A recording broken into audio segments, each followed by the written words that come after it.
في الأنبياء وسيد المرسلين نبينا محمد وعلى آله وأصحابه أجمعين. سبحانك لا علم لنا إلا ما علمتنا إنك أنت العليم الحكيم. رب اشرح لي صدري ويسر لي أمري واحلل عقدة من لساني يفقهوا قولي. اللهم علمنا ما ينفعنا وانفعنا بما علمتنا وزدنا علما نافعا। আলহামদুলিল্লাহ, আমরা সূরাতুদ দুহা নিয়ে আলোচনা করতেছিলাম এবং ইতিমধ্যে আমাদের বাংলাদেশের অবস্থা, দুহা চলে আসছে অলরেডি, অন্ধকার ভেদ করে আলোর দিকে যাচ্ছি আমরা ইনশাআল্লাহ। এই এই প্রেক্ষাপটে মূলত এই সূরা নিয়ে আলোচনা শুরু করেছিলাম। আমরা বলেছিলাম যে অন্ধকারের পরে একটা আলো আসবে, সে আলো অলরেডি আমরা মুখ দেখা শুরু করেছি আলহামদুলিল্লাহ। তো আমি বলেছিলাম যে আমরা তৃতীয় আয়াতে ছিলাম যে এখানে আল্লাহ রাব্বুল আলামিন বলতেছেন, মা ওয়াদ্দাআকা রাব্বুকা ওয়া মা ক্বালা, যে আপনার রব আপনাকে ছেড়ে যান নাই, ছেড়ে দেননি, মানে আপনার সাথে সম্পর্ক ছিন্ন করেন নাই, আপনার সাথেই আছেন। এই যে মাইয়াত নিয়ে আমরা আলোচনা করতেছিলাম এবং আমরা বলতেছিলাম যে এই যে আল্লাহ রাব্বুল আলামিন যে আমাদের সাথে আছেন, এই অনুভূতি ইমানদারদের জন্য কতটা গুরুত্বপূর্ণ, এবং এটা এই বিশ্বাস মানুষের জীবনে সমস্ত ডিপ্রেশন, সমস্ত কষ্ট, দুঃখ, এগুলো মানুষের মন থেকে দূর হয়ে যায়। এবং আমি বলতেছিলাম যে মানুষের জীবনে যে ভয়, ক্ষুধা, অসুস্থতা, যত ধরনের বিপদ আপদ আসে, এগুলো সবগুলোই সাময়িক, এগুলো কোনো দীর্ঘস্থায়ী কোনো কিছু না, এটা এক সময় চলে যাবে। এই জন্য যত ধরনের বিপদ আসুক না কেন, কোনো বিপদে ঘাবড়ে যাওয়ার কিছু নেই। যেখানে বিপদ আছে, বিপদের পরেই আল্লাহ রাব্বুল আলামিনের পক্ষ থেকে একটা মানে সুসংবাদ আছে।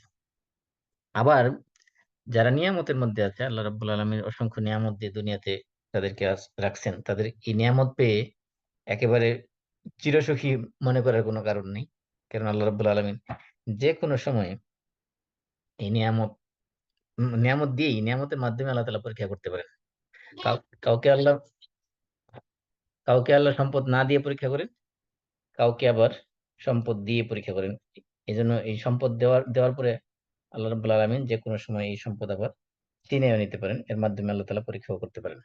এই জন্য যারা সুখী আছেন, সুখী থাকার মাধ্যমে এখানে চিরকাল সুখে থাকবো, যেরকম মনে করেন যারা এতদিন ক্ষমতায় ছিল, তারা মনে করছিল যে আমরা চিরকালই দেশের শাসক থাকবো, চিরকালই আমরা এরকম আরামায়েশে মানে যেমন ইচ্ছে তেমনি স্বেচ্ছাচারের মাধ্যমে দেশ চালাবো, কোনোদিন আমাদেরকে কেউ ক্ষমতা থেকে সরাতে পারবে না, এরকম ভাবারও কোনো কারণ নেই।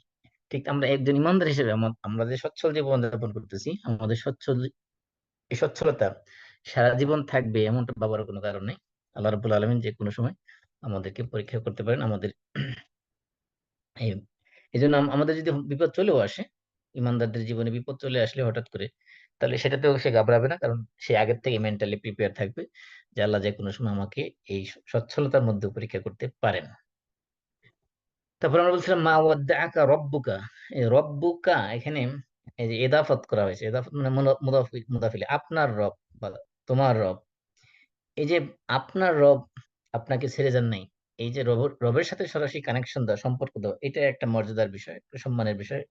আর রুবিয়াত মানে হলো যিনি, রব মানে হলো যিনি লালন পালন করেন, যিনি দেখাশোনা করেন, যিনি সবকিছু পরিচালনা চর্চা করেন। এই জন্য আল্লাহ রাসূলকে আল্লাহ রাব্বুল আলামিন, যেহেতু যেহেতু এখান থেকে আল্লাহ রাব্বুল আলামিন নাম বলেন না, যে আল্লাহ আপনাকে ছেড়ে যান এই কথা বলেন, আপনার আপনার রব বলেছে। রব মানে এখানে রুবুবিয়াতের বিষয়টা আছে। রুবুবিয়াত অর্থাৎ তিনি সবকিছু মেনটেন করেন, তিনি দেখাশোনা করেন, তিনি পরিচর্যা করেন, সব কিছুর অভাব পূরণ করেন। এই যে রুবুবিয়াতের যে কনসেপ্টটা, এটার মাধ্যমে বোঝা যায় যে আল্লাহ রাব্বুল আলামিন তার বান্দার প্রতি কতটা কোমল, কতটা টেক কেয়ার করেন। এই জন্য এই এই যে ওয়াদা, এই যে অঙ্গীকার, এটা শুধুমাত্র রাসূলের জন্য না, রাসূলের পথ যারা অনুসরণ করবে। বলছে যে রাসূলকে যেরকম আল্লাহ বলেছেন যে আপনাকে আপনার রব ছেড়ে যাননি, রাসূলের পথ যারা অনুসরণ করবে, ইমানদার যারা হবে, তাদেরকে আল্লাহ রাব্বুল আলামিন কখনো ছেড়ে যাবেন না। এই যে রুবুবিয়তের মাধ্যমে মানুষ একটা ইজ্জত, একটা সম্মান অনুভব করবে যে আল্লাহ আমার রব। এই যে আল্লাহ আমার রব, এই ফিলিংসটা মানুষের মনের ভিতরে একটা সম্মান, একটা মর্যাদা, একটা আত্মসম্মান বোধ তার ভিতরে নিয়ে আসবে। এই জন্য আমরা কি বলি, রাদিতু বিল্লাহি রব্বা ওয়া বিল ইসলামি দীনা। রাদিতু বিল্লাহি রব্বা মানে আমি আমার আল্লাহকে রব হিসেবে পেয়ে আমি সন্তুষ্ট। তার কারণ যে যার রব হবেন হবেন আল্লাহ, সে ব্যক্তি তো কোনো চিন্তা থাকার কথা না, সে ব্যক্তি কখনো ডিপ্রেশনে, স্যাডনেস তার জীবনে আসার কথা না। যে যার রব আছে তার তো কোনো দুঃখ কষ্ট থাকারই কথা না। আমরা যেরকম কোনো সুপার পাওয়ার যদি আমার সাথে থাকে, হ্যাঁ, এই যে মনে করেন যে এই যে পুলিশ,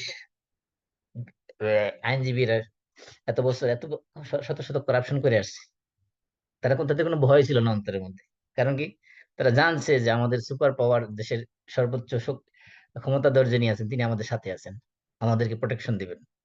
তাদের যেরকম নির্ভয়ে তারা সব অপরাধ করে গেছে, ক্রাইম করে গেছে। কারণ কি? তাদের সাথে একজন পাওয়ারফুল আছেন, উপরওয়ালা একজন আছেন। এজন্য দেখবেন যে যে কোনো বিষয়ে তারা বলতেছে উপর থেকে নির্দেশ আছে। কোন অপরাধ করলে, কোনো প্রশ্ন করলে বলতো উপর থেকে নির্দেশ আছে, অথবা উপরের নির্দেশ ছাড়া কিছু করা যাবে না। এই যে সর্বশেষ ডিবি হারুন, সেও বলছে যে উপরের নির্দেশ না আসলে তাদের সাথে এই দেখা করা যাবে না। এই যে উপরওয়ালার পাওয়ারের কারণে মানুষ কি করতে পারে? তাদের কোনো ভয় কাজ করে না। তো একজন ইমানদার, যে যার সাথে তার রব আছে, আল্লাহ আছে, সে পৃথিবীর কোনো পরাশক্তিকে, পৃথিবীর কোনো ভয়কে, কোনো থ্রেটকে, কোনো জেল জুলুম, কোনো কিছুকে সে পরোয়া করবে না, কোনো কিছুকে ভয় পাবে না। এটা হলো রুবুবিয়তের ইজ্জত, সম্মান। আল্লাহ বলছেন ওয়ালিল্লাহিল ইজ্জাতু, ইজ্জত বা সম্মান, মর্যাদা, এগুলো হলো আল্লাহর জন্য, ওয়ালি রাসূলিহি, এবং আল্লাহ রাসূলের জন্য, ওয়ালিল মুমিনিন, এবং মুমিনদের জন্য। এর মানে হলো আল্লাহ রাব্বুল আলামিন যেহেতু আপনার রব, আল্লাহ কখনো আপনার অকল্যাণ চান না। তাহলে তাহলে এই যে সাময়িক যে বিপদ আপদ দেন, এগুলো কোন, এগুলোর মাধ্যমে আল্লাহ আপনার অকল্যাণ চান না। এগুলো আল্লাহর পক্ষ থেকে তারবিয়া, আল্লাহর দয়া এবং রহমতের একটা অংশ এটা। কারণ এই যে আল্লাহ আপনাকে আমাকে বিপদ দিচ্ছেন, এর মাধ্যমে আল্লাহ তাআলা আমাকে পুরস্কৃত করবেন। এই জন্য হাদিসে আসছে, বুখারীর হাদিস, আবু সাঈদ খুদরী রাদিয়াল্লাহু তাআলা আনহু থেকে বর্ণিত এবং আবু হুরায়রা রাদিয়াল্লাহু তাআলা আনহু থেকে বর্ণিত, একই হাদিস দুইজন সাহাবী থেকে বর্ণিত হয়েছে। সেখানে বলা হয়েছে মা ইউসিবুল মুসলিম মিন নাসাবিন ওয়ালা ওয়াসাবিন ওয়ালা হাম্মিন ওয়ালা হুজনিন ওয়ালা আযা ওয়ালা গাম্মিন হাত্তা শাওকাতু ইউশাকুহা ইল্লা কাফফারাল্লাহু বিহা মিন খাতায়াহু। যে মুমিন, একজন মুমিন মুসলমান, যখন সে কোনো কষ্ট, কোনো বিপদ আপদ, কোনো দুশ্চিন্তা তার জীবনে আসে, এই চিন্তা, এটা অতীত অতীত সংক্রান্ত হোক, যেটাকে বলে হাম, আর ভবিষ্যতের ভবিষ্যতের দুশ্চিন্তা হোক, বা হাম বা হুজুন, একটা হলো অতীতের চিন্তা বা দুশ্চিন্তা, একটা হলো ভবিষ্যৎ নিয়ে দুশ্চিন্তা, এগুলো কোনো কিছু, অথবা যে কোনো বিষয় হারানোর ব্যথা বেদনা, কষ্ট, এমনকি যে তার যে পায়ের মধ্যে কাটা বিঁধে, সেই কাটাটার জন্য, কাটা একটা, কাটা বিধছে, এটাও একটা ছোটখাটো বিপদ, একটা মুসিবত। এই এর কারণে আল্লাহ রাব্বুল আলামিন যত ধরনের বিপদ আপদ তার জীবনে আসে, সকল বিপদ আপদের বিনিময়ে আল্লাহ তাকে কি করবেন? তার গুনাহ মাফ করে দিবেন। এজন্য তিরমিজি হাদিসে আসছে যে, আবু হুরায়রা রাদিয়াল্লাহু আনহু থেকে বর্ণিত হাদিস, যে মা ইয়াজালুল বালাউ বিল মুমিন ওয়াল মুমিনা ফি নাফসিহি ওয়া ওয়ালাদিহি ওয়া মালিহি হাত্তা ইয়ালকাল্লাহ ওয়া আলাইহি খাতিআ। যে আল্লাহ রাসূল বলছেন যে মুমিনের, নারী এবং পুরুষ, তাদের জীবনে, তাদের সন্তানের উপরে, তাদের সম্পদের উপরে, মানে বিপদ বালা মুসিবত একটার পর একটা আসতেই থাকে, যে শেষ পর্যন্ত মৃত্যুর আগে সে এমন অবস্থায় এই বিপদের আপদের মাধ্যমে তার গুনাহ থেকে মুক্ত হতে থাকে, গুনাহ থেকে পবিত্র হতে থাকে, যখন সে আল্লাহ রাব্বুল আলামিনের সাথে সাক্ষাৎ করে, তার সাথে তার কোনো গুনাহই থাকে না। তার মানে এই যে আল্লাহ তাআলা বিপদ আপদ দিচ্ছেন আমাদেরকে, এর এর মাধ্যমে আল্লাহ আমাদের অকল্যাণ চান, বা আল্লাহ আমাদের কোনো ভালো চান না, বিষয়টা এমন না। এর মাধ্যমে, এর ভিতরে আমাদের জন্য কল্যাণ নিহিত আছে, যেটা আমরা আমাদের এই অদূরদর্শিতার কারণে আমরা বুঝতে পারি না, অথবা আমাদের এই জ্ঞানের স্বল্পতার কারণে আমরা সেটা উপলব্ধি করতে পারি না। এই জন্য আল্লাহ রাব্বুল আলামিন আল্লাহ রাসূলকে পরবর্তী আয়াতে বলছেন যে ওয়ালাল আখিরাতু খায়রুল লাকা মিনাল উলা। আখিরাতকে আখিরাত কেন বলা হয়? আখিরা মানে সর্বশেষ, মানে এটা এমন একটা জীবন, যে ওই জীবনের পর আর কোনো জীবন নেই, সর্বশেষ জীবন এটা, জীবনের সর্বশেষ স্টেপ বা ধাপ। আমরা আগে বলেছিলাম যে আমাদের জীবনটা হলো একটা সার্কেল, একটা সার্কেলের ভিতরে আমরা আছি। একটা পয়েন্ট থেকে শুরু হয়েছে, আবার ঘুরে ঘুরে একটা পয়েন্টে যে শেষ হবে, একটা সার্কেলের ভিতরে। এরপর আমাদের জীবনের যে স্তরগুলো, এর মধ্যে প্রথমে আমরা ছিলাম আমাদের রূহ সৃষ্টি করা হয়েছিল আলমুল আরওয়াহতে, রুহের জগতে। তারপরে সেখান থেকে আমরা আসলাম মাতৃগর্ভে, মাতৃগর্ভ থেকে আমরা আসলাম দুনিয়ার, মাতৃগর্ভ ছিল আমাদের একটা জগৎ, সেখান থেকে আসলাম আমরা দুনিয়ার জগতে। এখান থেকে যাব আমরা কবরের জগতে, কবরের জগৎ থেকে তারপরে আমরা আবার হাসরের ময়দানে উত্থিত হবো, তারপরে চূড়ান্ত জান্নাত অথবা জাহান্নাম। এই যে একটা সার্কেল, এর মধ্যে সর্বশেষ আমাদের জীবনের সর্বশেষ যে স্টেপ বা ধাপ, সেটা হলো আখিরাত। আর এই আখিরাতটা যদি আমার জন্য কল্যাণকর হয়, তাহলে আমি যদি দুনিয়ার সাথে আখিরাতকে তুলনা করি বা আখিরাতের সাথে দুনিয়াকে তুলনা করি, তাহলে মনে হবে দুনিয়ার এই বিপদ আপদ যেগুলো আমাদের জীবনে আসে, এগুলো কোনো হিসাবের মধ্যে ধরার বিষয় না। এই জন্য দেখবেন যে অনেক পৃথিবীর বড় বড় মনীষী তারা বছরের পর বছর জেল খেটেছে, জুলুম নির্যাতন সহ্য করেছে, এগুলো তাদের কাছে কোনো ম্যাটারই মনে হয় নাই।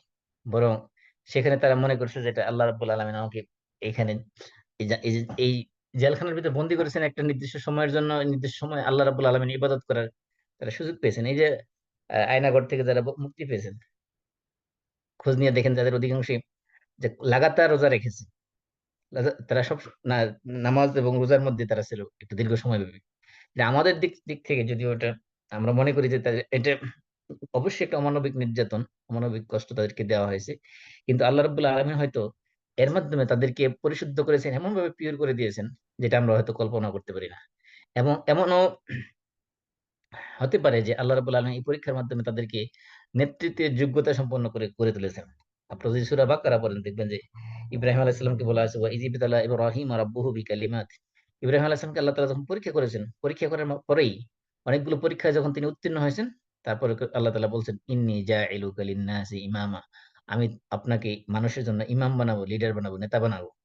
তাহলে এই যে নেতা বানানোর আগে পরীক্ষা দিতে হয়, এই পরীক্ষাগুলোতে যখন উত্তীর্ণ হয়ে যায়, তখন আল্লাহ রাব্বুল আলামিন তাদেরকে নেতৃত্বের আসনে বসায় দেন।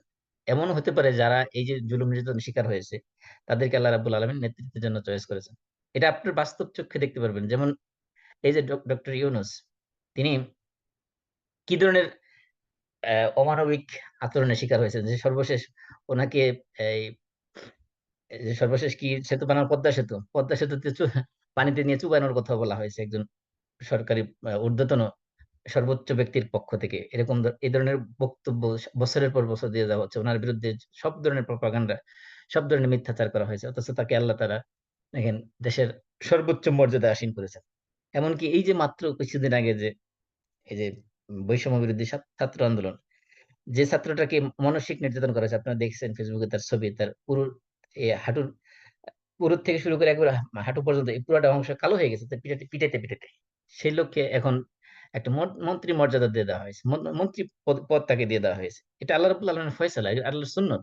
আল্লাহ তাআলা মানুষকে পরীক্ষা করেন, বিপদ আপদ দিয়ে পরীক্ষা করেন। এই পরীক্ষার মাধ্যমে মূলত আল্লাহ তাআলা মানুষের মর্যাদাকে উন্নীত করেন, কাউকে ক্ষমতাসীন করেন, কাউকে আহ, আত- আত- আত্মিক পরিশুদ্ধতা, অর্থাৎ এটা আমরা তাজকিয়াতুন নাফস বা সেলফ পিউরিফিকেশন, সেগুলো তাদেরকে দেন।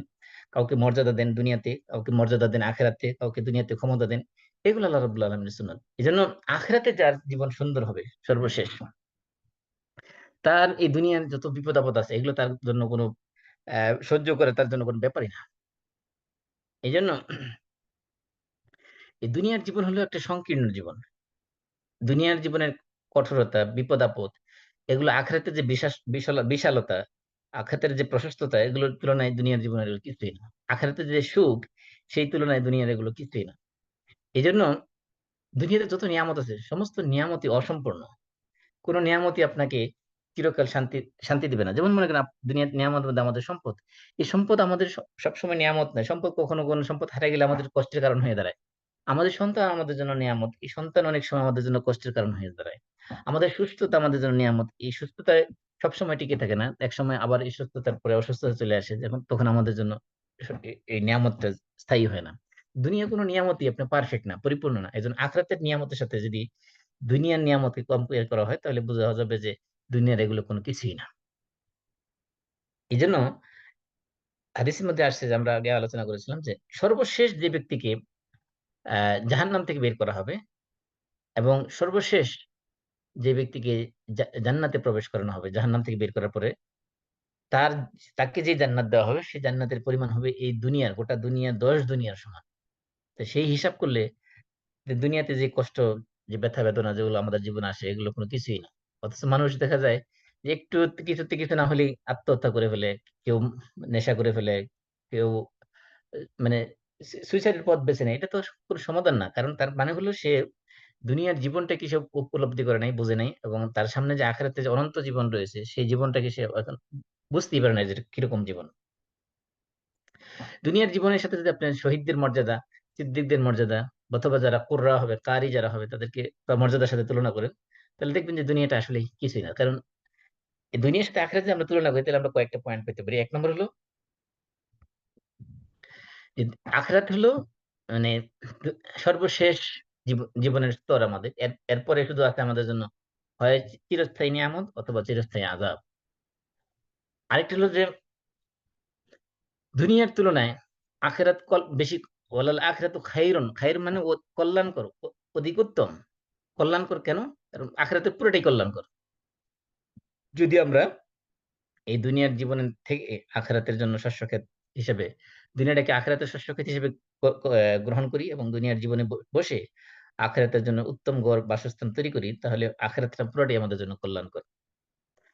আর যেটা বলেছিলাম যে দুনিয়ার কষ্ট, বিপদ আপদ, বালা মুসিবত যেগুলো আছে এগুলোর সাথে যদি আখিরাতের বালা মুসিবত, বিপদ আপদের সাথে তুলনা করা হয়, তাহলে এগুলো কোনো কিছুই না। আবার দুনিয়ার যে সকল নেয়াজ নিয়ামত আমরা ভোগ করি সেগুলো যদি জান্নাতের নিয়ামতের সাথে তুলনা করা হয় তাহলে এগুলো কিছুই না। যেমন আমরা একটা হাদিস যদি আহ নিয়ে আসি এইখানে, যা সোহাইব আর রুমি রাদিয়াল্লাহু আনহু থেকে বর্ণিত হাদিস, রাসূল সাল্লাল্লাহু আলাইহি ওয়াসাল্লাম বলেছেন যে আজাবান লি আমরিল মুমিন, যে মুমিনের সমস্ত বিষয়গুলো আশ্চর্যজনক। ইন্না আমরাহু কুল্লাহু খাইর, তার সমস্ত বিষয় তার জন্য কল্যাণকর। ওয়ালাইসা যাকা লিআহাদিন ইল্লা লিল মুমিন, যে মুমিন ছাড়া অন্য কারো ব্যাপারে এরকম হয় না যে তার সব বিষয় কল্যাণকর। আল্লাহ রাসূল বলছেন ইন আসাবাতহু সাররা শাকারা, যদি তার ভালো কোনো কিছু হয় তাহলে সে আল্লাহ শুকরিয়া আদায় করে, এটা তার জন্য ফাকানা খাইরান লাহ, এটা তার জন্য কল্যাণকর।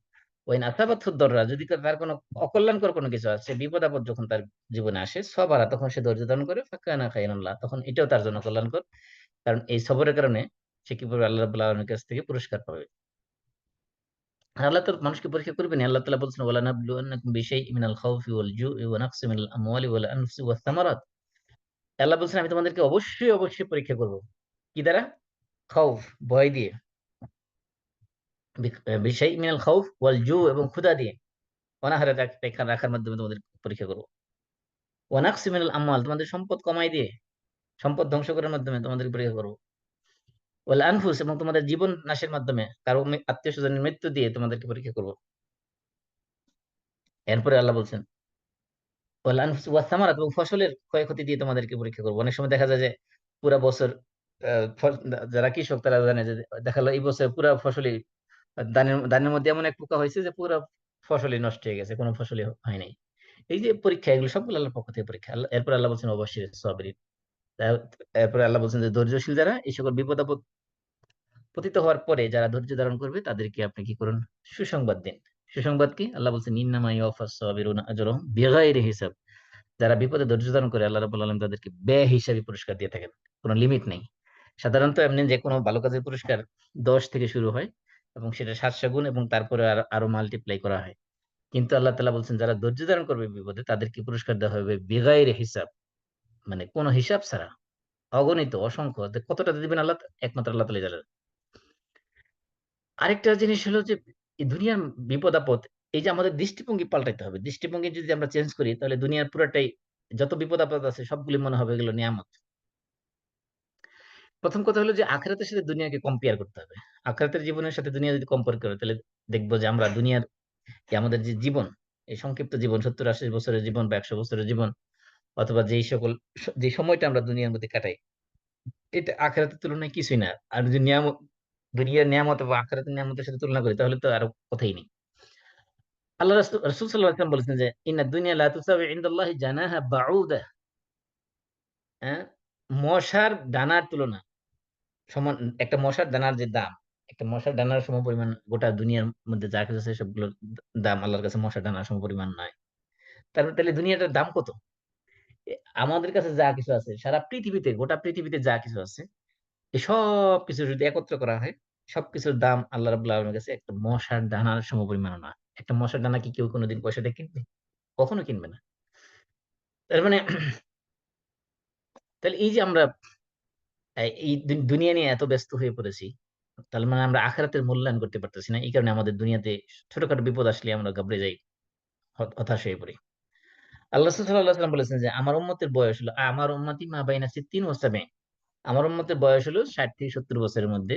ওয়া আকাল্লুহুম ইউজাউযু যালিক, যে অল্প কিছু সংখ্যক মানুষ এই বয়স অতিক্রম করবে। তার মানে আমরা যারা 60-70 বছরের উপরে আছি, 70-এর উপরে যারা আছে তারা এখন বোনাস লাইফ পাইতেছে। আল্লাহ রাসূল বলছে যে কিছু মানুষ আছে যারা শুধু এই ৭০ এর উপরে যাবে, অধিকাংশ মানুষের হায়াত থাকবে ৬০ থেকে ৭০ এর মধ্যে। তার মানে ধরেন আমি যদি এই দুনিয়াতে ১০০ বছর বাঁচি, আর এই ১০০ বছরকে আখিরাতের একটা দিনের সাথে কম্পেয়ার করি, আখিরাতের একটা দিন হবে কতটুক? ৫০ আলফা সানা। আখিরাতের একদিন হবে এই দুনিয়ার দিনের ৫০,০০০ বছরের সমান। তাহলে আখিরাতের একটা দিন হবে দুনিয়ার ৫০,০০০ বছরের সমান। আমি যদি তাহলে দুনিয়াতে ১০০ বছর বাঁচি, তাহলে আমার এই ১০০ বছরের সময়টা আখিরাতের তুলনায় আখিরাতে যদি কম্পেয়ার করি, তাহলে আমি আখিরাতের হিসাবে কতদিন বাঁচছি মূলত দুনিয়াতে। তার মানে আমি মাত্র ৩ সেকেন্ড, ৩ মিনিট, ৩ মিনিট মতো সময় পেয়েছি দুনিয়ার জীবনে। আখিরাতের তুলনায় যদি আমি হিসাব করি দুনিয়ার হায়াতটাকে, ১০০ বছরের হায়াতটাকে, তাহলে আমি অনলি ৩ মিনিট সময় দুনিয়াতে বেঁচেছি আখিরাতের ক্যালকুলেশন অনুযায়ী, আখিরাতের ঘড়ি অনুযায়ী। আর আমি যদি ৫০ বছর দুনিয়াতে বাঁচি, তার মানে আমি মাত্র ১.৫ মিনিট হায়াত পেয়েছি দুনিয়াতে। ১.৫ মিনিট, চিন্তা করতে পারেন? তাহলে এই যে ১.৫ মিনিটের হায়াত, অথবা যদি আমি ১০০ বছর বাঁচি তাহলে ৩ মিনিট সর্বোচ্চ। তো ৩ মিনিট আমি বেঁচেছি আখিরাতের জীবনের হিসাব অনুযায়ী। ৩ মিনিটের জন্য আমি কেন, এই যে ৩ মিনিটের সময়ের মধ্যে আমার যে বিপদ আপদ আসছে, এগুলো নিয়ে কোনো দুশ্চিন্তা করার মতো কিছু আছে? আখিরাতের যে যে বিপদ, যে মুসিবত যে আসবে, বড় পরীক্ষা যেগুলো আসবে, মানুষ হাসরের ময়দানে যখন হাজার হাজার বছর যখন মানুষ দাঁড়ায় থাকবে সূর্যের তাপের নিচে, সেই তুলনায় এই যে দুনিয়ার মাত্র ৩ মিনিট সময় কিছুই না। আর যদি আহ ১০ বছর বেঁচে বেঁচে থাকি দুনিয়াতে, তার মানে আমি কয়েক সেকেন্ড, মাত্র মাত্র কয়েক সেকেন্ড বেঁচেছি। তাহলে এই যে আমাদের, অথবা মনে করেন যে আমি যদি এই এই ১০০ বছরের বয়সের মধ্যে, আমি তো ১০০ বছরের বিপদে ছিলাম না। বিপদের যে সময়গুলো, সেগুলো যদি আলাদা করে কাউন্ট করি, তাহলে হয়তো দেখা যাবে সব সব মিলে হয়তো ১০ বছর হবে। হুম। তাহলে ১০ বছর হলো আখিরাতের হিসাবের তুলনায় কয়েক সেকেন্ড মাত্র। আমার জীবনে যে ভয় আসছিল, আমার জীবনে যে ক্ষুধা আসছিল, আমার জীবনে যে আত্মীয় স্বজনের মৃত্যুর মাধ্যমে যে বিপদ আসছিল, অথবা অসুস্থতার কারণে যে বিপদ আসছিল, এই যে বিপদের যে সময়গুলো, আমার এই ১০০ বছর জীবন যদি আমি এখানে সবকিছু একত্রে করি, তাহলে হয়তো দেখা যাবে হয়তো গোটা জীবন তো আমার বিপদের মধ্যে ছিল না। এগুলোর মধ্যে যে বিপদগুলো যে বিপদের যে সময়গুলো সবগুলো যদি একত্রে ক্যালকুলেশন করি, তাহলে যদি ১০ বছর হয়, তাহলে এটা আখিরাতের হিসাব অনুযায়ী কয়েক সেকেন্ড মাত্র। যদি ২০ বছর হয়, তাও কয়েক সেকেন্ড মাত্র। মানে এটা মিনিটের মধ্যে পৌঁছবে না। তাহলে এই যে মানুষ যখন চিন্তা করবে এই সংকীর্ণ দুনিয়ার তুলনায় আখিরাত নিয়ে যখন চিন্তা করবে, তখন তার মনের মধ্যে দুনিয়ার যত কষ্ট আছে, এগুলো তার কাছে তুচ্ছ মনে হবে। দুনিয়ার কষ্টগুলো তার কাছে কষ্টই মনে হবে না। এজন্য দুনিয়াতে যখন সে আনন্দ কোনো মুহূর্তে থাকবে, তখন আল্লাহ শুকরিয়া আদায় করবে।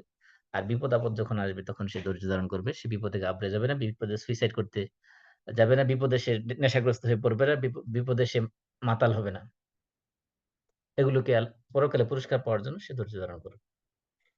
এগুলোর মাধ্যমে মানুষের মানসিক চিকিৎসা করা হবে। এই যে আমি বলছিলাম যে সূরা দোহা হলো মেন্টাল ট্রিটমেন্টের জন্য সবচেয়ে উত্তম আহ আলোচনা এখানে আছে। সবচেয়ে উত্তম সমাধান এখানে আছে। মানুষ প্রথমত হলো যে এই দুনিয়ার সাথে আখিরাতে কম্পেয়ার করতে হবে। কম্পেয়ার করলে কি হবে? তাহলে আপনি দেখতে পারবেন যে এই আখিরাতের তুলনায় দুনিয়াটা কিছুই না। আখিরাতের মুসিবতের তুলনায় দুনিয়ার যে বালা মুসিবত, যে পরীক্ষা, এগুলো কিছুই না। এগুলো কোনো হিসাবের মধ্যেই পড়ে না। এই কয়েক সেকেন্ড মাত্র। এজন্য সহিহ মুসলিমে আসছে আনাস ইবনে মালিক রাদিয়াল্লাহু আনহু থেকে বর্ণিত হাদিস। আল্লাহ রাসূল বলেছেন যে ইউতা বিআনআমি আহলিদ দুনিয়া মিন আহলিন নার ইয়াউমাল কিয়ামাহ। যে দুনিয়াতে সবচেয়ে বেশি নিয়ামত যে মানুষটা ভোগ করেছে, এরকম একজন নিয়ামতদারী লোককে কিয়ামতের দিন নিয়ে আসা হবে, যে জাহান্নামী হবে। তাকে আনা হবে, তারপরে ফায়ুস বাবু ফিন্নারি সাবগা, জাহান্নামের মধ্যে তাকে একটা ডুবানি দিয়ে, একটা চুবানি দিয়ে তারপরে তোলা হবে। তারপরে তাকে বলা হবে ইয়া ইবনা আদম। মাত্র কয়েক সেকেন্ডের একটা শাস্তি তাকে দেওয়া হয়েছে জাহান্নামে। দুনিয়াতে এত নিয়ামত ভোগ করেছিল, সবচেয়ে বড় নিয়ামত সবচেয়ে বেশি নিয়ামত যে মানুষটা ভোগ করেছে, তাকে যখন জাহান্নামের মধ্যে একটা চুবানি দিয়ে তোলা হবে, তারপরে তাকে জিজ্ঞাসা করা হবে, হাল রাআইতা খাইরান কাত্তু? তুমি জীবনে কি কোনদিন ভালো কোন জিনিস, কল্যাণকর কোন জিনিস জীবনে কোনদিন দেখেছো? ভোগ করেছো এটা বলা নাই। দেখেছো কোনদিন চোখ দিয়ে? হাল মাররা বিকা নাঈমুন কাত্তু? তোমার জীবনে কোনদিন কোন নিয়ামত তোমার পাশ দিয়ে গেছে? তোমার কাছে কোনদিন নিয়ামত ছিল? তখন ওই লোকটা বলবে, লা ওয়াল্লাহি ইয়া রব। হে আমার রব, হে আমার প্রভু, তোমার কসম করে বলতেছি যে আমার জীবনে কোনদিন কোন নিয়ামত আমি ভোগ করিনি।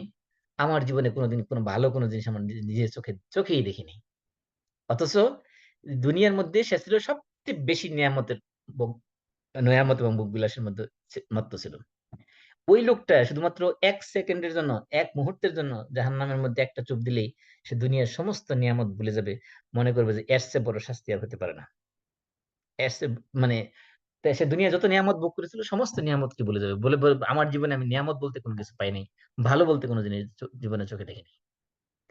আবার এই হাদিসে পরে বলা হয়েছে, ওয়ায়ুতা বিআশাদ্দিন নাসি বু'সান ফিদ দুনিয়া মিন আহলিল জান্নাহ। যা কিয়ামতের দিন যারা জান্নাতি হবে, জান্নাতি মানুষগুলোর মধ্যে থেকে যেই লোকটা দুনিয়াতে সবচেয়ে বেশি পরীক্ষার সম্মুখীন হয়েছে, সবচেয়ে বেশি বিপদ আপদের সম্মুখীন হয়েছে, বালা মুসিবতের সম্মুখীন হয়েছে, তার জীবনটা দুর্বিষহ ছিল দুনিয়ার জীবনটাতে, এরকম একজন লোককে জান্নাত থেকে নিয়ে আসা হবে। ফায়ুসবাগু সাবগাতান ফিল জান্নাহ, জান্নাতের নিয়ামতের একটু মাত্র সামান্য একটু তাকে দেওয়া হবে। দেওয়ার পরে তাকে বলা হবে, ইয়া আদম, হে আদম সন্তান, হাল রাআইতা বুসান কাত্তু? তুমি তোমার জীবনে কোনোদিন কোনো কষ্ট জীবনে দেখেছো? হাল মাররা বিকা শিদ্দাতুন কাত্তু? তোমার জীবনে কোনো কষ্ট, কোনো বিপদ, মুসিবত, আপদ, মানে কোনো খারাপ কোনো কিছু তোমার জীবনে, এই দুনিয়ার জীবনে কোনোদিন দেখেছো? তোমার জীবনে কি কোনোদিন কোনো কষ্ট গেছে? বলবে, লা ওয়াল্লাহি ইয়া রাব্বি। আল্লাহর, হে আমার রব, আপনার কসম করে বলছি, আল্লাহ আপনার কসম করে বলতেছি, আমার জীবনে কোনোদিন কোনো কষ্ট আমি পাই নাই।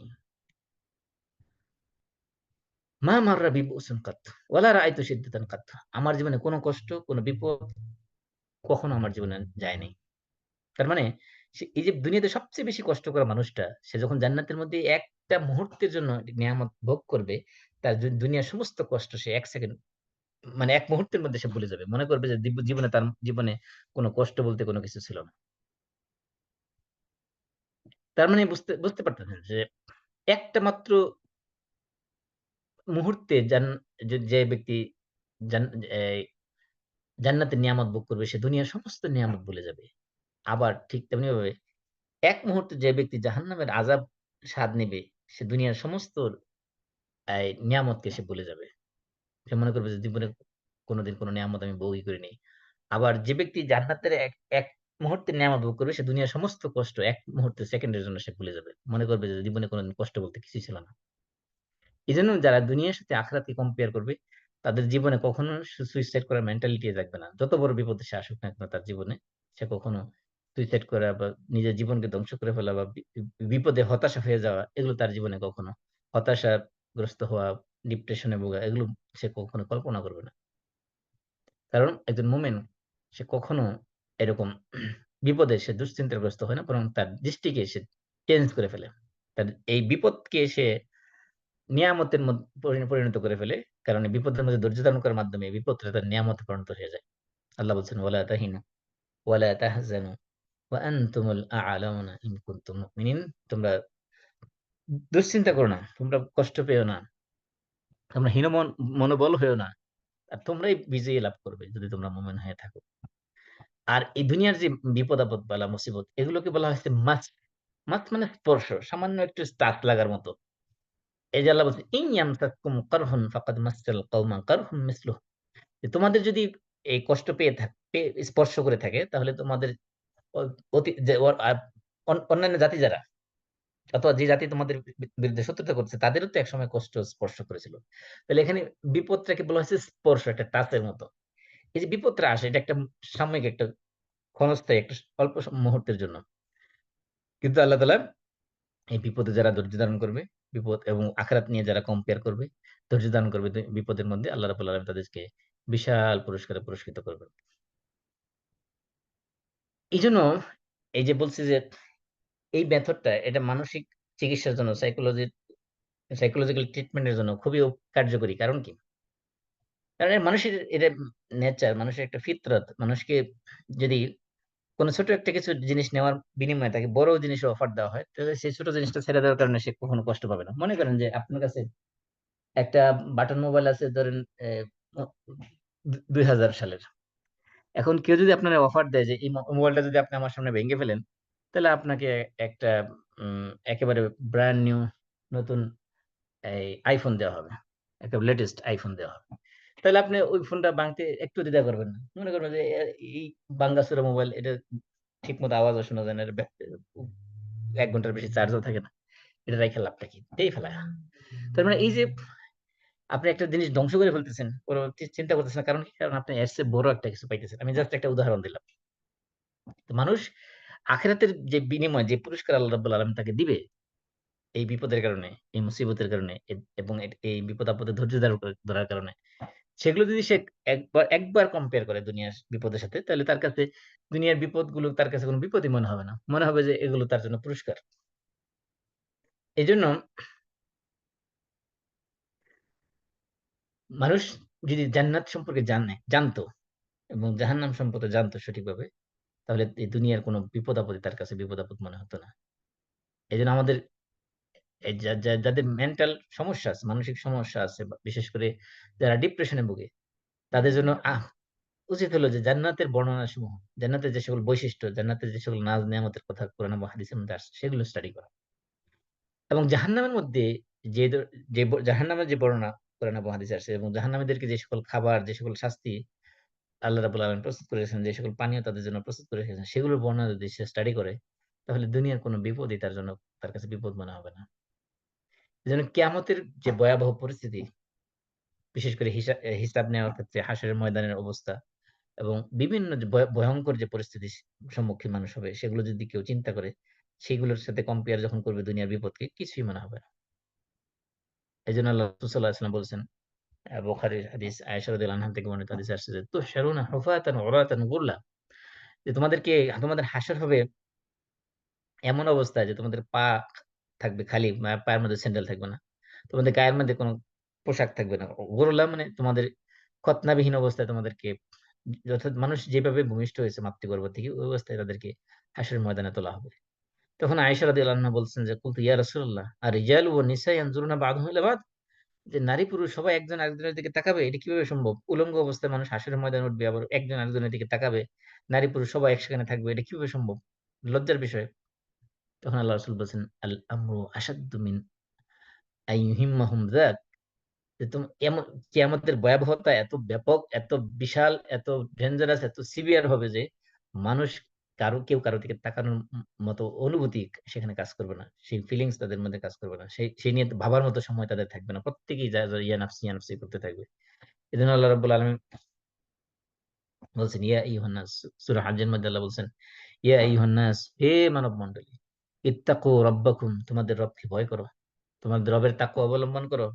কারণ কি? ইন্না জালজালাতাস সাআতি শাইউন আযীম, নিঃসন্দেহে কিয়ামতের যে কম্পন, সেটা হবে ভয়াবহ এক কম্পন, শাইউন আযীম, এক ভয়াবহ এক জিনিস।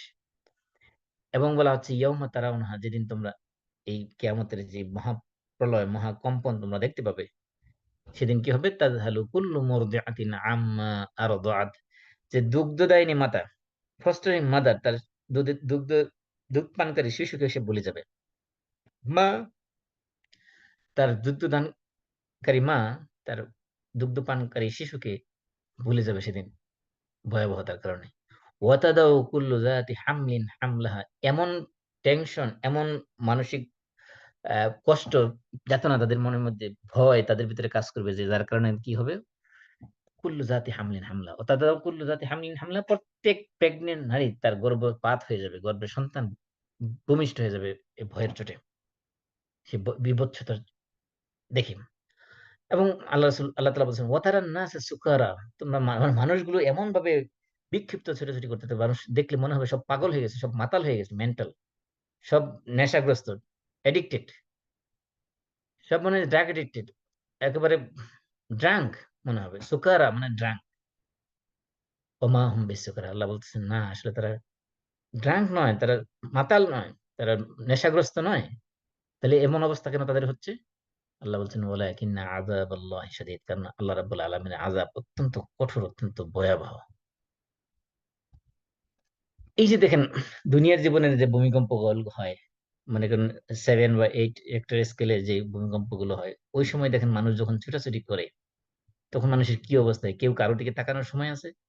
আশেপাশে কে পড়ে রইলো, কোন মরা লাশ পড়ে রইলো, কি নাকি কারো বিবস্ত্র পড়ে রইলো, দেখার কোনো সুযোগ আছে? প্রত্যেকে দৌড়াতে থাকে যার তার জীবনকে বাঁচানোর জন্য। তাহলে কি অবস্থা হবে সে কেয়ামতের ভয়াবহ বিপদে? এই জন্য দুনিয়ার সাথে কেয়ামতকে যখন মানুষ তুলনা করবে, তখন তার কাছে দুনিয়ার কোনো বিপদেই বিপদ মনে হবে না। দুনিয়ার কোনো নিয়ামতকে নিয়ামত মনে হবে না। আখিরাতের নিয়ামতের তুলনায় দুনিয়ার নিয়ামতকে তুচ্ছ মনে করবে। আর আখিরাতের আযাবের, পরকালের আযাবের তুলনায়, জাহান্নামের আযাবের তুলনায় দুনিয়ার যে কষ্ট, দুনিয়ার যে বিপদ আপদ, এগুলো কোনো কষ্টই মনে হবে না। তারপরে আল্লাহ রাব্বুল আলামিন বলতেছেন, ওয়ালা সাউফা ইউতিকা রাব্বুকা ফাতারদা। ওয়ালা সাউফা ইউতিকা রাব্বুকা ফাতারদা, আর অচিরে আপনার রব আপনাকে দিবেন। রাব্বুকা, আপনার রব দিবেন। কি দিবেন সেটা কিন্তু বলেন নাই, দিবেন শুধু। এখানে দেখেন, ওয়া এবং লাসাউফা, লাম, এটা এই লামটা হলো তাকিদের জন্য আনা হয়েছে, অবশ্যই অবশ্যই দিবেন। সাউফা আরেকটা আমরা জানি যে মুদারের শুরুতে সিন এবং সাউফা ব্যবহার করা হয়। এই, আমরা জানি যে আরবি ভাষায়, আরবি গ্রামারে মুদারে দ্বারা প্রেজেন্ট এবং ফিউচার দুইটাই বোঝানো হয়। অর্থাৎ এই মুদারের যে যে শব্দটা, এটাতে প্রেজেন্ট অর্থ বোঝায়, আবার ফিউচার অর্থ বোঝায়। কিন্তু সিন এবং সাউফা যদি শুরুতে অ্যাড করা হয়, তাহলে এটা প্রেজেন্টের জন্য নির্ধারিত হয়ে যায়। সরি, ভবিষ্যতের জন্য নির্ধারিত হয়ে যায়। তাহলে সিন এবং সাফা দুইটাই ভবিষ্যতের জন্য বোঝায়। তাহলে এই সিন এবং সাফার মধ্যে পার্থক্য এখানে। ফালা ওয়ালা লা সাউফা, সাউফা বলা হয়েছে, ওয়াসাইউতিকা বলা হয়নি। বলা হয়েছে ওয়ালা সাউফা ইউতিক। লাম মানে তাকিদের জন্য, অবশ্যই অবশ্যই দিবেন। সাউফা মানে অচিরেই। তাহলে ইউতিকা, আপনাকে দিবেন, রব্বুকে, আপনার রব কি দিবেন এটা বলা নেই। তার মানে এখানে আল্লাহর পক্ষ থেকে এখানে তাকিদ দেওয়া হয়েছে, এমফেসিস দেওয়া হয়েছে এবং ওয়াদা করা হয়েছে। এটা আল্লাহর পক্ষ থেকে একটা ওয়াদা, একটা প্রতিশ্রুতি। আল্লাহ যখন কখনো তাকিদ দিয়ে, এমফেসিস দিয়ে কোনো কথা বলেন, এটা আল্লাহর পক্ষ থেকে একটা ওয়াদা, একটা প্রমিস। অবশ্যই অবশ্যই দেবেন, এটা একটা কসমের মতো।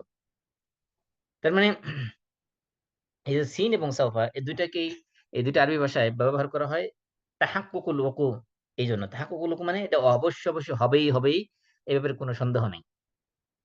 তার মানে আল্লাহ তাআলা যে আপনাকে দিবেন, এই ব্যাপারে কোনো সন্দেহ নাই। এটা আল্লাহর পক্ষ থেকে প্রমিস, এটা আল্লাহর পক্ষ থেকে একটা ওয়াদা, একটা করা হচ্ছে। তাহলে ৩ মানে হলো একদম এই সামান্য নিকটবর্তী ভবিষ্যৎ, যেটাকে একেবারে নিকট ভবিষ্যৎকে বলা হয় ব্যবহার করার জন্য সিন ব্যবহার করা আরবিতে। তাহলে সাইয়্যতিকা বলা হতো, যদি সাইয়্যতিকা বলা হতো, তার মানে হলো এই এই মানে নিকট ভবিষ্যতে আপনাকে, অদূর ভবিষ্যতে আপনাকে দিবেন। আর সাউফা বলা হয় মুস্তাকবিল বাঈদ। মুস্তাকবিল বাঈদ মানে একবারে দূরবর্তী ভবিষ্যৎকে বলা হয় সাউফা। দূরবর্তী ভবিষ্যৎ বোঝানোর জন্য সাউফা ইউজ করা হয়। তাহলে এখানে যে মুস্তাকবিল কারিব, অর্থাৎ একেবারে নিকটবর্তী ভবিষ্যৎ বোঝানো হতো, তাহলে সিন ইউজ করা হতো, শুধুমাত্র সিন।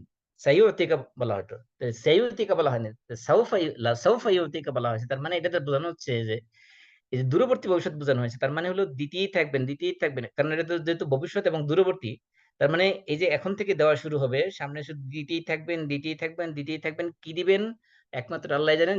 এমন দেওয়া দিবেন, ফাতারদা, আপনি পাইতে পাইতে একদম খুশি, সন্তুষ্ট হয়ে যাবেন। মানে এমন পরিমাণ আল্লাহ দিতেই থাকবেন আপনাকে, এবং পাইতে পাইতে এক পর্যায়ে আপনি আল্লাহর প্রতি সন্তুষ্ট হয়ে যাবেন, যে আর কোনো চাওয়া নাই, আর কোনো পাওয়া নাই। ওয়ালা সাউফা ইউতিকা রাব্বুকা ফাতারদা, যে দেওয়া দিতেই, এটাকে আমরা বলি যে ইস্তেমরার। তো এখানে তাওফাটা হলো তাওফা ইউফিদুল ইস্তেমরার। এখানে তাওফা দ্বারা বোঝানো হচ্ছে যে কন্টিনিউয়াসলি দিতেই থাকবেন, দিতেই থাকবেন। আল্লাহর পক্ষ থেকে আতো একটার পর একটা আসতেই থাকবে। তবে কি, এই যে দিবেন, একটার চেয়ে আরেকটা গ্রেটার এন্ড বেটার। একটা নিয়ামত দিবেন, এর চেয়ে বেটার আরেকটা দিবেন, এর চেয়ে বেটার আরেকটা দিবেন, এর চেয়ে গ্রেটার আরেকটা দিবেন, দিতেই থাকবেন, এরকম দিতেই থাকবেন। এমন অবস্থা হবে যে আপনি সন্তুষ্ট হয়ে যাবেন আপনার রবের প্রতি। ওয়ালা সাউফা ইউতিকা রাব্বুকা ফাতারদা। এজন্য আমাদের যাদের জীবনে বা বিপদ আপদ আসে, মুসিবত আসে, আমরা যদি ওই অবস্থায় ধৈর্য ধারণ করতে পারি, তাহলে আল্লাহ রাব্বুল আলামিন আমাদেরকে তার চেয়ে অনেক বড় পুরস্কার দিবেন। এই দুনিয়াতেই দিবেন, আখিরাতে তো দিবেনই। এটা হলো বড় চিকিৎসা মানুষের সাইকোলজিক্যাল ট্রিটমেন্টের জন্য। এটা হলো একটা বড় চিকিৎসা। সে যদি মনে করে, বিশ্বাস করে দৃঢ়ভাবে যে আমার এই যে পরীক্ষা, এই যে বিপদ, এটা বেশি দিন থাকবে না। এটা আল্লাহ তাআলা আমার কাছ থেকে তুলে নেবেন। এবং এর বিনিময়ে আল্লাহ রাব্বুল আলামিন আমাকে এমন পরিমাণে নিয়ামত দিবেন, এমন পরিমাণে পুরস্কার করবেন, দুনিয়াতেও করবেন, আখিরাতেও করবেন। যে নিয়ামত পেয়ে, যে পুরস্কার পেয়ে আমি সন্তুষ্ট হয়ে যাব।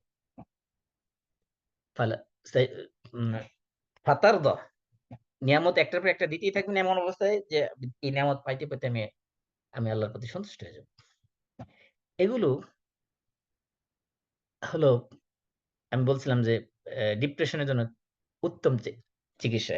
এই নিয়ামত, এই যে বিষয়গুলো বলা হচ্ছে যে আখিরাতের সাথে কম্পেয়ার করা, এবং এই যে সুদৃঢ় বিশ্বাস করে যে আল্লাহ রাব্বুল আলামিন এই বিপদ থেকে আল্লাহ তাআলা আমাকে উদ্ধার করবেন এবং আমাকে এমন কিছু বিনিময় দিবেন দুনিয়াতে এবং আখিরাতে যে আপনি সন্তুষ্ট হয়ে যাবেন। আমি এই যে একটু আগে যে উদাহরণগুলো দিচ্ছি এগুলো একটু খেয়াল করেন। যে আজকে যে মাত্র গ্রাজুয়েশন করা ছেলেটা, সে একটা মন্ত্রী পর্যায়ে পৌঁছে গেছে, আর তাকে যে পুলিশ যে পরিমাণ নির্যাতন করছে, সে নির্যাতনের তুলনায় এখন তার যে পদ পজিশন, সামনে তার যে ক্যারিয়ার, এটা যদি কম্পেয়ার করেন তাহলে ওই কয়েক ঘন্টার পুলিশ নির্যাতনের তার কাছে কিছুই মনে হবে না। মনে হবে এটা তো আমি দুনিয়ার একটা উদাহরণ দিলাম, আখিরাতের উদাহরণ তো কল্পনাতীত। জাস্ট বুঝার বুঝার উদ্দেশ্যে বললাম। অথবা মনে করেন যে ডক্টর ইউনূসের কথা বললাম, তার কথাই চিন্তা করেন। তাকে যে পরিমাণ মানসিক এবং কষ্ট এবং তার বিরুদ্ধে মামলা-টামলা সহ যা কিছু করা হয়েছে, আর এখন তার যে পজিশন আছে, সে যদি আগেরগুলোর তুলনায় বর্তমানের পজিশন কি সে কল্পনা করে? তাহলে মনে হবে আগেরগুলো কিছুই না। ঠিক এমনিভাবে দুনিয়াতে আল্লাহ তাআলা যাদেরকেই পরীক্ষা করেন, এরপরে অবশ্যই পরীক্ষার পরপরই আল্লাহ তাআলা তাকে পুরস্কৃত করবেন। এটা আল্লাহ তাআলার ওয়াদা, আল্লাহ তাআলার প্রমিস। এরপরে আল্লাহ রাব্বুল আলামিন এখানে আল্লাহ রাসূলকে কিছু নিয়ামতের কথা স্মরণ করে দিচ্ছেন। আপনি এখন এত মানসিকভাবে এত কষ্ট কেন করতেছেন? আপনি কি ভুলে গেছেন যে আলাম ইয়াজিদকা ইয়াতীমান ফাআওয়া। এখানে আল্লাহ রাসূল কিছু নিয়ামতের গণনা করতে বলতেছে। এই যে আপনাকে এই নিয়ামত দিয়েছি। আপনি কি ভুলে গেছেন? এই নিয়ামত আমি আল্লাহ দিয়েছি আপনাকে। এগুলোকে আপনি এগুলো আপনি যদি ভুলে না যেয়ে থাকেন, তাহলে আপনার এটাও মনে রাখা উচিত যে এই নিয়ামত যে আল্লাহ দিয়েছেন, এই এই বিপদ থেকে উদ্ধার করে এই নিয়ামতগুলো আপনাকে দিয়েছেন। সেই আল্লাহ তো এখনো আছেন। সেই আল্লাহই তো আপনাকে উদ্ধার করবেন। সেই আল্লাহই তো আপনাকে নিয়ামতগুলো দিবেন। আলাম ইয়াজিদকা ইয়াতীমান, আমি আপনাকে ইয়াতীম অবস্থায় পাই নাই? ফাআওয়া, তারপর আপনাকে আমি আশ্রয় দিয়েছি। এই যে ইয়াতীম অবস্থা থেকে আশ্রয় দেওয়া আল্লাহ তাআলার একটা নিয়ামত ছিল। আল্লাহ তাআলা এখানে মূলত নিয়ামত গণনা করতে বলে নাই। কারণ মাত্র ৩ টা নিয়ামতের কথা উল্লেখ করা হয়েছে। কারণ এখানে মূলত উদ্দেশ্য হলো, যদি আল্লাহর নিয়ামতগুলো গণনা করা হয়, তাহলে মানুষ আল্লাহর প্রতি কৃতজ্ঞ হবে। এবং তার সামনে যে বিপদ-আপদ গুলো আছে, এগুলো তার জন্য একেবারে সহজ হয়ে যাবে। কিন্তু আল্লাহ নিয়ামত গণনা করে শেষ বিষয় না। আল্লাহ বলছেন, ওয়া ইন তাউদ্দু নি'মাতাল্লাহি লা তুহসুহা। যদি তোমরা আল্লাহর নিয়ামত গণনা করো, তাহলে এগুলো গুনতে, গুনতে তোমরা কখনো শেষ করতে পারবে না। পৃথিবীর কোন সুপার কম্পিউটার আল্লাহর নিয়ামত গণনা করে সেই নাম্বার গুলো একত্রে করতে পারবে না। এত পরিমাণ নিয়ামত আল্লাহ তাআলা দিয়ে রেখেছেন, যেগুলো মানুষ গুণে খুঁজে বের করা সম্ভব না মানুষের। এজন্য এই নিয়ামত যখন মানুষ গণনা করবে, তখন সে মনে করবে যে আল্লাহ তাআলা আমাকে তার রুবুবিয়তের মাধ্যমে আমাকে টেক কেয়ার করতেছেন, আমাকে যত্ন করতেছেন, আমাকে লালন পালন করতেছেন। এই যে নিয়ামত খাস, নিয়ামা নিয়াম খাসা, মানে স্পেশাল নিয়ামত যেগুলো আল্লাহ আমাকে দিয়েছেন, যেগুলো অন্য কাউকে দেন নাই। এইগুলো যদি কম্পেয়ার করেন, তাহলে জীবনটা অনেক সহজ হয়ে যাবে। জীবনের অনেক কষ্ট, অনেক ব্যথা বেদনা লাঘব হয়ে যাবে এমনিতেই। আপনার নিজের অবস্থাকে, আপনার সমবয়সী যারা, আপনার ক্লাসমেট যারা, আপনার গ্রামবাসী যারা, আপনার সাথে যারা জন্মগ্রহণ করেছে, আপনার সাথে যারা স্কুলে পড়েছে, আপনার সাথে যারা ইউনিভার্সিটি পড়েছে, আপনার কলিগ যারা, আপনার সাথে যারা কানাডাতে আসছে, আপনার প্রতিবেশী যারা, তাদের সাথে কম্পেয়ার করেন। দেখবেন যে আপনার জীবনে অনেক নিয়ামতের বিষয় পাবেন। আপনার প্রাইমারি লেভেলে যে সকল ছাত্রের সাথে আপনি লেখাপড়া করেছেন, তাদের সাথে এখন আপনার যে পজিশন, সেটা যদি আপনি কম্পেয়ার করেন, তাহলে দেখবেন যে কত ছাত্র প্রাইমারি লেভেল থেকে ভালো, ভালো মেধাবী ছাত্র ছিল, তারা ঝরে পড়েছে। কলেজে যে পাসই করতে পারেনি। আমি আমার জীবনে দেখেছি অনেক ছাত্র যারা এই এসএসসি তে স্টার মার্ক পেয়েছে, কিন্তু এইচএসসি তে পাসই করতে পারেনি, 3 বার দিয়ে ফেল করেছে। অথবা আমার জীবনে আমার দেখেছি অনেক ক্লাসমেট রিক্সা চালাইতে দেখেছি, আমি তার রিক্সায় চড়েছি। এমন অনেক, সেই সেই হিসাব যদি আমি করি, সেই কম্পেয়ার যদি আমি করি নিজের সাথে, ওদের সাথে আমাকে, তাহলে আল্লাহ তাআলা দেখবেন যে কত বড়, কত মানে ট্রিলিয়ন টাইম বেশি নিয়ামত আমাকে দিয়েছেন, যেটা আমি তাদের সাথে কম্পেয়ার করলে বুঝতে পারি। আপনার আপনি আর কিছু না হোক, আপনি মুসলমান, আপনার পাশের প্রতিবেশীটা কাফের, তার নসিবে আল্লাহ তাআলা ঈমানই দেন নাই। এই যে কত বড় নিয়ামত, এই যে যদি কম্পেয়ার করেন, তাহলে পৃথিবীতে এর চেয়ে বড় নিয়ামত আর হওয়ারই কথা না। আল্লাহ যে আপনাকে আমাকে মুসলমান হিসেবে বানিয়েছে, কাফের বানান নাই। এইটার যে কত বড় নিয়ামত, এই নিয়ামত যদি আমি কম্পেয়ার করি, তাহলে তো কখনো এই বিপদ আপদেও কষ্ট পাওয়ার কথা না। তো এই জন্য আল্লাহর নিয়ামত যেগুলো দিয়েছেন, সেই নিয়ামত যদি আপনি একটা কাগজে বসে বসে লিস্ট ডাউন করেন, এগুলো যদি কাউন্ট ডাউন করেন, হ্যাঁ, তাহলে একটা একটা করে যদি গুনতে থাকেন, তাহলে দেখবেন যে কত অসংখ্য নিয়ামত আল্লাহ আমাকে দিয়ে রাখছেন, যেগুলো অন্য মানুষের নাই। আপনি আর এই সকল নিয়ামত যখন কাউন্ট করবেন, তখন আপনার বিপদগুলো সহজ হয়ে যাবে। এই জন্য আমি একটা ফেসবুকে স্ট্যাটাস দিয়েছিলাম কিছুদিন আগে, অনেক কিছুদিন আগে বলতে অনেক অনেক সময় আগে দিয়েছিলাম। সেখানে আমি বলেছিলাম যে আল্লাহ রাব্বুল আলামিনের শুকরিয়া আদায় করার জন্য। আমি সেখানে লিখেছিলাম, আমি আপনাদের একটু পড়ে শোনাচ্ছি। ফেসবুক স্ট্যাটাস ছিল এরকম: হৃদয়ের গভীর থেকে একবার বলুন আলহামদুলিল্লাহ। কারণ আপনি স্ত্রী সন্তান নিয়ে একসাথে বসে আছেন, বলুন আলহামদুলিল্লাহ। কারণ আপনার মতো বহু যুবক যুবতী এখনো সংসার গড়ার স্বপ্ন দেখছে, বিয়েই করতে পারতেছে না। অথচ আপনি স্ত্রী এবং সন্তান নিয়ে সংসার করতেছেন, আপনি এই নিয়ামত ভোগ করতেছেন। কত মানুষ আশা করে আসছে যে সে একটা বিয়ে করবে, কিন্তু বিয়ে করতে পারতেছে না। তার সেই সম্পদ নাই, বিয়ে করার মতো টাকা পয়সা নাই, অথবা সে উপযুক্ত পাত্রপাত্রী পাচ্ছে না। আপনি নিজে কর্মস্থলে গেছেন, কাজ করতেছেন, অফিসে আছেন, আপনি বলুন আলহামদুলিল্লাহ। কারণ দুনিয়ার কত হাজার হাজার যুবক বেকার পড়ে আছে, যাদের কোনো একটা চাকরি নাই। কত দুয়ারে ধর্ণা দিতেছে, তাদের জোতার তলা হয়ে যাচ্ছে, সিভির পর সিভি লিখতেছে, কিন্তু তাদের কোনো চাকরি হচ্ছে না, পাচ্ছে না খুঁজে। আপনি যে চাকরি করতেছেন, এটা যত স্বল্প বেতনই হোক, আপনার চাকরি আছে একটা, আপনার চাকরির জন্য টেনশন করতে হচ্ছে না, বলুন আলহামদুলিল্লাহ। আপনি সুস্থ দেহ নিয়ে দিন শুরু করতে পারছেন, বলুন আলহামদুলিল্লাহ। কারণ বহু মানুষ সুস্থতার জন্য জীবনের সমস্ত উপার্জন ব্যয় করতে প্রস্তুত। যে মানুষটা মনে করেন যে বিলিয়নিয়ার, তার হয়তো এমন একটা ক্যান্সার ধরা পড়েছে যে পৃথিবীর কোনো চিকিৎসক তাকে ভালো করতে পারতেছে না। সে তার সমস্ত টাকা পয়সা খরচ করে চাচ্ছে যে ক্যান্সার জীবাণু থেকে সে মুক্তি পেতে, কিন্তু সে পাচ্ছে, পৃথিবীর সমস্ত ডাক্তাররা থেকে চেষ্টা করে ব্যর্থ হচ্ছে, কোনো কিছু করতে পারতেছে না। এই যে আমি যে সুস্থ আছি, এই সুস্থতা যে কত বড় নিয়ামত, সেটা তো আমি উপলব্ধি করতে পারতেছি না। তাহলে আমার এত পেরেশানি কিসের? একটা বিপদ আল্লাহ দিয়েছেন, এই জন্য সুইসাইড করার চিন্তা করতে হবে কেন? তারপরে এই যে আমরা এখনো জীবিত আছি, মরে যাইনি, এখনো জীবিত আছি দুনিয়াতে, যেমনই আসে, অসুস্থ থাকলেও জীবিত আছি, এটার জন্য আলহামদুলিল্লাহ বলা উচিত। কারণ বহু মৃত মানুষ, তারা কবরের মধ্যে দুনিয়াতে একটা মুহূর্তের জন্য ফিরে আসার জন্য আল্লাহর কাছে দোয়া করতেছে, আল্লাহর কাছে কান্নাকাটি করতেছে, আল্লাহ রব্বানা আখরিজনা, আল্লাহ আমাদেরকে, এই যারা জাহান্নামে আছে, জাহান্নামীদেরকে জাহান্নাম থেকে আফসোস করতেছে, যারা কবরে আছে, কবর থেকে আফসোস করতেছে যে দুনিয়াতে আরেকটা মুহূর্তের জন্য আমাদেরকে পাঠান, আমরা একটু ভালো কাজ করে আসি, একটু নেক কাজ করে আসি। না'মাল সলিহান গায়রাল্লাযী কুন্না না'মাল, যে আগে যত খারাপ কাজ করছি, পাপ কাজ করছি, এগুলো আর করব না, একটা মুহূর্তের জন্য আমাকে দুনিয়াতে একবার পাঠান। তাহলে এই যে তারা যে আফসোসটা করতেছে, আমাদের তো সেই আফসোস নাই, আমরা এখনো দুনিয়াতে আছি, জীবিত আছি। জীবিত থাকার জন্য আমাদের আলহামদুলিল্লাহ বলা উচিত। আমরা এই যে এক আল্লাহর ইবাদত করতে পারতেছি, আমরা এক আল্লাহ তাওহীদে বিশ্বাস করতে পারতেছি, বিশ্বাস করতে পেরেছি, সেজন্য আল্লাহ শুকরিয়া আদায় করা দরকার। কারণ পৃথিবীতে বহু মানুষ আছে যারা গাছপালা, যারা তাদের স্রষ্টাকেই চিনে নাই, তাকে রবকেই চিনে নাই। তারা না চিনার কারণে মানুষ গাছপালা, জড় পদার্থ, গাবি, সুন্দর সূর্য, এমনকি তুলসী পাতা, এমনকি শিবলিঙ্গের পূজাও তারা করতেছে, নাউজুবিল্লাহ। তো এই যে এক আল্লাহর ইবাদত করার মতো জ্ঞান, নলেজ, হেদায়েত আমাকে আল্লাহ তাআলা দিয়েছেন, সেজন্য তো আল্লাহর শুকরিয়া আদায় করা উচিত। এইজন্য আমি যে অবস্থায় থাকি না কেন, আমার যে অবস্থা, বর্তমান যে অবস্থা আছে, এই অবস্থায় পৌঁছার জন্য পৃথিবীর কত লক্ষ লক্ষ কোটি কোটি মানুষ স্বপ্ন দেখতেছে যে আমি যদি এমন হইতে পারতাম।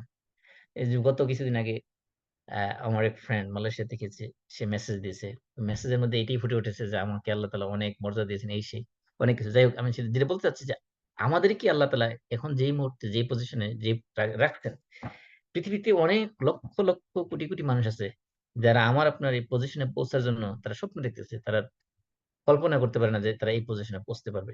তো এই জন্য আমাদের দুনিয়াতে এত হাহুতাশ করার মতো, এই নেই সেই নেই, এত কিছু করার মতো কোনো সুযোগই নেই, প্রয়োজন নাই। এই জন্য আল্লাহ রসুলকে আল্লাহ রাব্বুল আলামিন যে নিয়ামত গুলো দিয়েছেন অতীতে, সেই নিয়ামত গুলো স্মরণ করে দিয়েছেন। এই জন্য আপনার জীবনে যদি কখনো ডিপ্রেশন আসে, কখনো কোনো বিপদ আপদে পড়ে, কষ্টে পড়ে আপনার ব্যথা বেদনা লাগে, তাহলে আপনি এই কাজগুলো করবেন। এক নম্বর হলো দুনিয়ার কষ্টের সাথে আখিরাতের জাহান্নামের যে কষ্ট সেগুলো কম্পেয়ার করবেন। দুনিয়ার যে নিয়ামত, সেই নিয়ামতের সাথে জান্নাতের যে নিয়ামত সেগুলো সে কম্পেয়ার করবে। এবং আপনার যে নিয়ামতগুলো ভোগ করতেছেন, যে নিয়ামতগুলো অন্য মানুষ পাচ্ছে না, ওগুলোর সাথে কম্পেয়ার করবেন। আপনার সমবয়সী যারা, তাদের সাথে আপনাকে কম্পেয়ার করবেন। আপনি যে সকল নিয়ামত পাচ্ছেন সেগুলোকে লিস্ট ডাউন করে সেগুলোকে একটা একটা করে স্মরণ করবেন। তাহলে দেখবেন যে আপনার মানসিক অবস্থা এমনিতেই ভালো হয়ে যাবে। আপনার মেন্টাল প্রফুল্লতা আসবে, মানসিক শান্তি আসবে এবং যত ধরনের ডিপ্রেশন কাজ করতেছিল সেগুলো অটোমেটিক দূর হয়ে যাবে ইনশাআল্লাহ। এজন্য আল্লাহ রাসূলকে আল্লাহ তাআলা স্মরণ করে দিচ্ছেন, আলাম ইয়াজিদকা ইয়াতীমান, আমি কি আপনাকে তিনি কি আপনাকে ইয়াতীম হিসেবে পান নাই? ফাআওয়া, তারপরে তিনি আপনাকে আশ্রয় দিয়েছেন। তারপরে এই যে অ্যা তারপরে কি ৩ টা নিয়ামতের কথা শুনলেন। ২য় নিয়ামত কি? ওয়াজাদাকা দাল্লান ফাহাদা।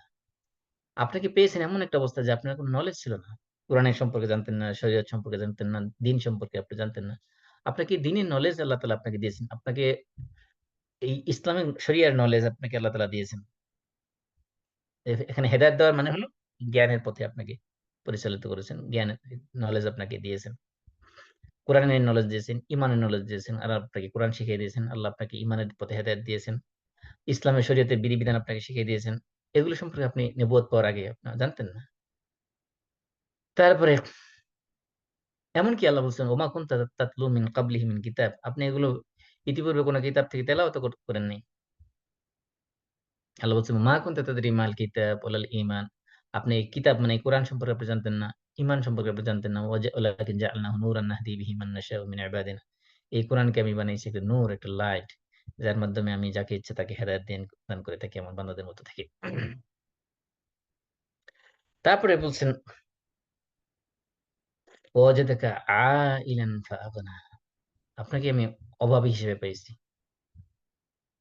তারপর আপনাকে আমি সম্পদশালী করেছি। এই সম্পদশালী হতে পারে ২ ভাবে। একটা হতে পারে যে ইসলাম গ্রহণ করার পরে খাদিজা রাদিয়াল্লাহু আনহার সম্পদ থেকে আল্লাহ খাদিজা রাদিয়াল্লাহু আনহা যেভাবে ২ হাতে বিলাইয়েছেন ইসলামের কল্যাণের জন্য, সেভাবে আল্লাহ রাসূলকে সম্পদশালী করা হয়েছে। আবার হিজরতের পর মদিনায় যাওয়ার পরে আল্লাহ রাসূল সাল্লাল্লাহু আলাইহি ওয়াসাল্লামের জীবনে বিভিন্ন যুদ্ধ থেকে যে সকল গনিমতের মাল আসছে সেগুলোর মাধ্যমে সম্পদশালী করা হয়েছে। যদিও রাসূল সাল্লাল্লাহু আলাইহি ওয়াসাল্লাম এই সম্পদ নিজে ভোগ করেন নাই, সেগুলো সাহাবীদের মধ্যে, গরিব সাহাবীদের মধ্যে বিতরণ করে বিলিয়ে দিয়েছেন। কিন্তু রাসূলের জীবনে এভাবে আল্লাহ তাআলা এই অভাব দূর করে দিয়েছেন। একটা সময় অভাব ছিল না। সুতরাং এই যে ৩ টা নিয়ামত আল্লাহ দিয়েছেন। এই ৩ টা নিয়ামতের শুকরিয়া আদায় করার ৩ টা পদ্ধতি আল্লাহ তাআলা বাতলে দিয়েছেন। ১ নম্বরের নিয়ামত কি ছিল? আলাম ইয়াজিদকা ইয়াতীমান। এতিম ছিলেন, তারপরে আপনাকে আশ্রয় দিয়েছেন। এই এতিম থেকে যেহেতু আশ্রয় দিয়েছেন, সুতরাং এতিমের প্রতি আল্লাহ রাসূলকে আল্লাহ তাআলা আদেশ করেছেন যে আপনি এতিমের প্রতি সদয় হন। এজন্য বলা হচ্ছে ফাআম্মাল ইয়াতীমা ফালা তাকহার। সুতরাং এতিমের প্রতি আপনি কি করবেন না?